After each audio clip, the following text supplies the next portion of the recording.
Hello दोस्तों, अपने YouTube channel में बहुत बहुत स्वागत करती हूँ। आज मैं सुनाने जा रही हूँ तीज गीत। कमेंट में ज़रूर बताइएगा गीत आप लोगों को कैसा लगा। अगर अच्छा लगे तो लाइक सब्सक्राइब जरूर कीजिएगा। पहले पहले कहीं तीज के बरतिया पूजा नवा करिए भोला जी।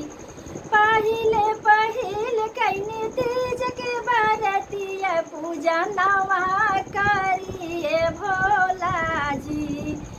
रखिया सलामत हमारो सोहागवा शीशवा मांगी ए भोला जी। रखिया सलामत सोरहो सिंगारवा शीशवा मांगी ए भोला जी। पहले पहले कहीं तीज के बरतिया पूजा नवा करिए भोला जी। पहले पहले कहीं तीज के बरतिया पूजा नवा करिए भोला जी। रखिया सलामत सोरहो सिंगरवा शीशवा मांगिए भोला जी। रखिया सलामत सोरहो सिंगरवा शीशवा मांगिए भोला जी।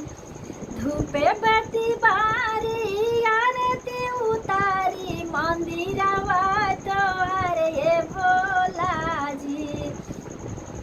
धूप बत्ती बारी आरती उतारी मंदिरवा तोहरे भोला जी। बनल रहे सोहगवा हमरो शीशवा दी ए भोला जी।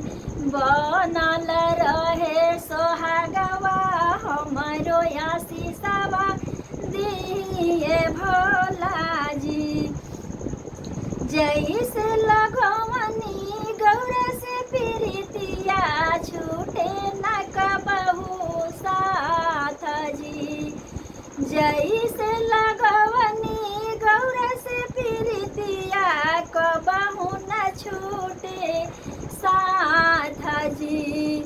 ओ सही बनल रहे पिया के उमरिया जन्म जन्म के साथ जी। ओ सही बनल रहे पिया के उमरिया जन्म जन्म के साथ जी। इहे मंगनवा मंगिला वरदानवा चरवा भरिए भोला जी।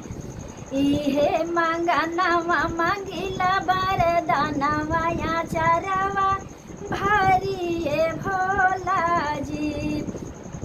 रखिया सलामत सोरहो सिंगारवा शीशवा मांगिए भोला जी।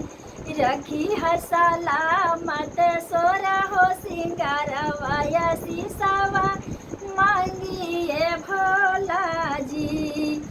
चमकत रहे मांग के से नूरवा जुग जुग जियो सजनावा। चमकत रहे मांग के से नूरवा जुग जुग जियो सजनावा। हरदम रहे पिया के प्रीतिया कबहू न छूटे सनेहिया। हरदम रहे पिया से प्रीतिया कबहू न छूटे सनेहिया। रखिया सलामत सोरहो सिंगारवा शीशवा मांगी ए भोला जी।